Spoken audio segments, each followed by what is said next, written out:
جو بیان کر رہا ہوں یہ اس لیے بیان کر رہا ہوں کہ اللہ کا شکر اور احسان مندی ہے کہ پاکستان نے اپنی راہ عمل اور راہ استحقاق اور بلندی اور عظمتی کی راہ منتخب کر لی ہوئی ہے، اور ہمیں معلوم ہے کہ ہماری بلندی کی راہ کون سی ہے، ہمیں معلوم ہے کہ ہم کس بلندی پہ جائیں گے انشاءاللہ العزیز۔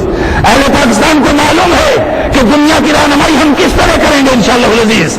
اللہ نے سب کچھ انعامات ہمیں عطا کر رکھے ہیں، ہم یہ بیان کرنا چاہ رہے ہیں تاکہ ہمیں معلوم ہو جائے کہ دوسری قوموں کے روب کے نیچے آ جانا، دوسری قوموں سے دب جانا، یہ بھی اللہ کا کیا ہے؟ عذاب ہے، یہ بیان کیا جا رہا ہے۔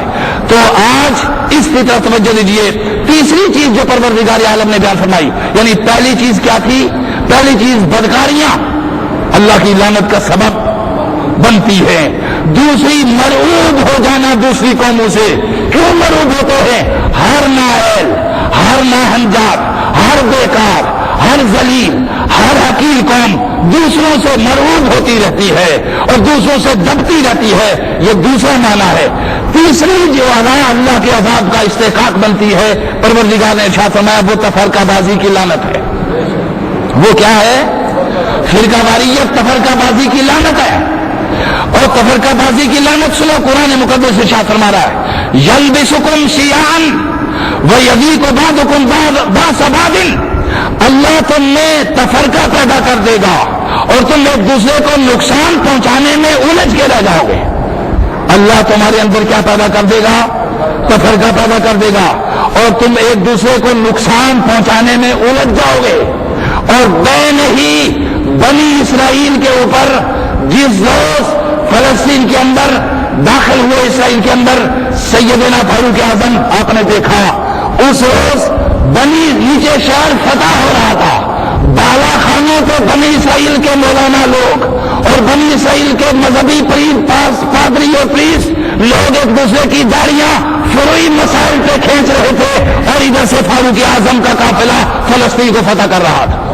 معلوم کیجئے، ذرا تاریخ پڑھ کے دیکھیے، چھوٹے چھوٹے فروئی مسائل پہ الجھ کے رہ گئے تھے، ذلت ان کی پستی، ذلت اور پستی ان کے اوپر وارد ہو چکی تھی۔ اب جب یہ ذلت اور پستی ان کے اوپر وارد ہو گئی تو آپ نے اندازہ لگایا کہ جو بھی قوم ایسی ذلت میں مبتلا ہوگی اس کے اوپر یوں ہی عذاب مسلط ہو جائے گا۔ تو گویا تفرقہ بازی بھی کیا ہے؟ اللہ کی لعنت ہے، اللہ کا عذاب ہے۔ اب دوسری یہ تین چیزیں ہو گئی۔ پہلی چیز آپ کے ذہن میں بیٹھ گئی ہوگی کہ بدکاریاں، زناکاریاں، حرام کاریاں یہ اللہ کا عذاب کا سبب بنتی ہے۔ لہذا قوموں کے اندر دو چیزیں ہوتی ہیں، یا قانون کی حکمرانی اور بالادستی ہو جائے یا قوموں کے اخلاق بلند ہو جائے۔ توجہ دیجیے، یا قانون کی حکمرانی اور بالادستی ہو جائے تو قومیں بدکاریوں سے بچ سکتی ہے، یا اخلاقی بالادستی قائم ہو جائے اور قوموں کے اندر قانون کی حکمرانی لانا، قانون کو کبھی تر بنانا، مجرم کو قانون میں جگڑ کے رکھ دینا، اس کی حیوانی خصلت کو دبا دینا، یہ حکمرانی کا کام ہے۔ اور قوموں کے اندر اخلاقی روشنی اور چاشنی پیدا کر کے بدی سے ان کو نفرت کرا دینا اور حق کی طرف راغب کر دینا، یہ علماء اور مشائخ اور پیرانے کرام کا کام ہے۔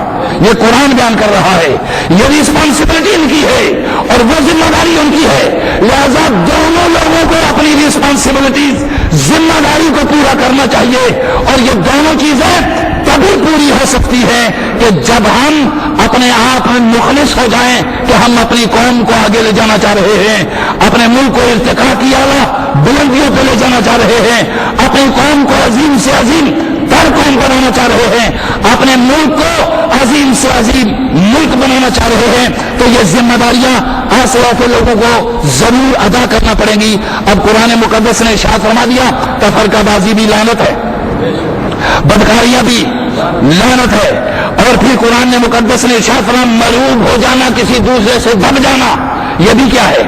لعنت ہے۔ اب قرآن کہتا ہے ضعف اور کمزوری بھی کسی قوم کے اندر پیدا ہو جانا، یہ بھی ایک لعنت ہے۔ ضعیف اور کمزور ہو جانا یہ بھی کیا ہے؟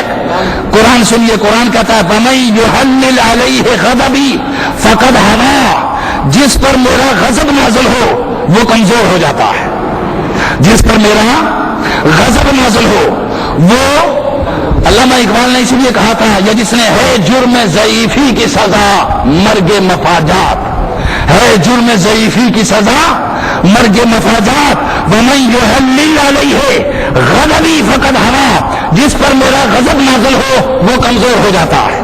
لہذا ہمیں یہ دیکھنا ہے کہ ہم اگر کمزور ہیں تو کیوں کمزور ہیں، ہم اگر طاقتور ہیں تو کیوں طاقتور ہیں۔ اس لیے یہ چیزیں ہمارے اندر موجود ہونا چاہیے کہ قرآن بڑی کھلی ہوئی کتاب ہے، وہ ضابطے آزادی کے، بلندی کے، علم کے، ہنر کے، احترام کے بھی واضح کرتی چلی جا رہی ہے۔ جو بھی بڑھ کر ان راہوں کو اپنا لے گا اللہ اس کے راہوں کو کشادہ کر دے گا۔ پھر پروردگار نے ارشاد فرمایا مفلسی اور مرض، مہلک بیماریاں جن کی سمجھ کسی کو بھی نہ آئے، یہ بھی اللہ کی کیا ہے؟ لعنت ہے۔ قرآن سنیے، قرآن یہ بیان کر رہا ہے۔ قرآن مقدس کہتا ہے وما ارسلنا فی قریۃ من نبی الا اخذنا اہلها بالباساء والضراء۔ قرآن کہہ رہا ہے کسی بستی میں دائی نبی بھیجنے کے بعد ہم نے وہاں کے نافرمانوں کو بھوک اور بیماریوں میں مبتلا کر دیا۔ یہ قرآن واضح ہے، قرآن کھلی ہوئی کتاب ہے جو کہہ رہا ہے ہم نبی بھیجے بغیر نہیں کرتے، ہم پہلے اپنے ہادی بھیجتے ہیں، ہم پہلے اپنا رہنما بھیجتے ہیں، پہلے ہم لوگوں کو بیدار کرنے والا بھیجتے ہیں، پہلے بیدار کرتے ہیں۔ گویا انبیاء ہمیں بیدار کرنے کے لیے آتے ہیں، انبیاء ہمیں آگاہ کرنے کے لیے آتے ہیں۔ وما ارسلنا فی قریۃ من نبی الا اخذنا اہلها بالباساء والضراء۔ کسی بستی میں کوئی دائی بھیجنے کے بعد وہاں کے لوگ جب ان چیزوں پہ عمل پیرا نہیں ہوتے تو ہم وہاں کے نافرمانوں کو دو چیزوں میں مبتلا کرتے ہیں، بھوک اور بیماری میں مبتلا کر دیتے ہیں۔ ذرا اندازہ لگائیے یہ چیزیں کدھر کدھر زیادہ ہیں، یہ چیزیں بھوک اور بیماریاں کس کس طرف زیادہ ہے؟ افلاس دنیا کے کسی ایئرپورٹ سے آپ باہر سے اتر کر اپنے ایئرپورٹ پہ اتر جائیں، کسی مسجد سے باہر نکلیں، کسی بازار سے نکلیں، بیداری آپ کا گوشت نوچ کھانے کو دوڑ پڑتے ہیں۔ توجہ دیجیے، پروردگار نے کیا فرمایا؟ فرمایا اللہ نے وما ارسلنا فی قریۃ وما ارسلنا فی قریہ، ہم جس بستی پہ اپنا غضب نازل کرتے ہیں دو چیزیں وہاں پہ بھیج دیتے ہیں، ایک بھوک اور افلاس، اور دوسرے پروردگار نے ارشاد فرمایا بیماریاں۔ اور یہ بیماریاں کیوں پیدا ہوتی ہیں؟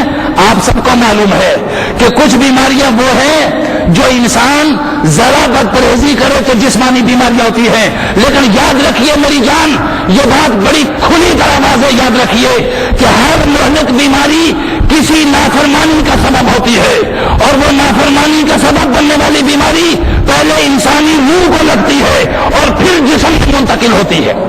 پہلے کس میں منتقل ہوتی ہے؟ پہلے کس کو لگتی ہے وہ بیماری؟ انسانی روح کو۔ ٹینشن بھی کیا ہے؟ ایک بیماری ہے کہ نہیں؟ ایک مہلک بیماری ہے۔ یہ پہلے روح کو لگتی ہے، پہلے روح بے چین ہوتی ہے اور پھر کیا ہوتا ہے؟ جسم بے چین ہوتا ہے۔ ہر مہلک بیماری کے جرثمے پہلے انسانی روح کو بے چین کرتے ہیں۔ مثلا ہر حاسد جالس شخص آخر بڑھتے بڑھتے مہلک بیماری میں مبتلا ہو جاتا ہے۔ ہر چغل خور ایک مہلک بیماری میں مبتلا ہو جاتا ہے۔ ہر غصے والا شخص ایک مہلک بیماری میں مبتلا ہو جاتا ہے۔ ہر ظالم شخص ایک مہلک بیماری میں مبتلا ہو جاتا ہے۔ ہر پٹواری، تحصیلدار، رشوت خور شخص اپنی آخری زندگی میں ایک مہلک بیماری میں مبتلا ہو جاتا ہے۔ اس لیے کہ انسانوں کی سسکیاں، انسانوں کی آہیں عرش حق کو ہلا کے رکھ دیتی ہے، وہاں کوئی دعا کرے نہ کرے پروردگار عالم ہر روح کے مریض کو آخر ایک مہلک مرض میں مبتلا کر دیتا ہے۔ اب یہ دو قسم کی ہے، اگر وہ اہل دین میں سے ہے تو اس کی آخرت کا کفارہ بن جاتا ہے، اور اگر اہل کفر میں سے ہے تو دنیا میں بھی عذاب رہتا ہے، آخرت میں بھی عذاب ہو جاتا ہے۔ آپ سمجھ رہے ہیں اس چیز کو؟ یہ دو چار کے اصول ہے جو قرآن بیان کر رہا ہے۔ ہم کس اختلاف میں پڑے رہتے ہیں اور ہم قرآن فہمی کو سمجھتے نہیں۔ یہ اب سمجھ آ گئی آپ کو کہ بھوک اور افلاس، ہم کہتے ہیں غربت ختم کرو، غربت ختم کرو، تو پہلے لا علم قوم کے اندر علم اور شعور پیدا کرو۔ علم اور شعور پیدا ہونے سے بدکاریوں سے بچے قوم۔ معلوم ہو کہ بدکاریاں انسان کے جسمانی اور ماحول اور معاشرے پہ کیا اثرات مرتب کرتی ہیں۔ توجہ دیجیے، موسیٰ علیہ السلام نے آل فرعون کے متعلق جس عذاب کی التجا کی تھی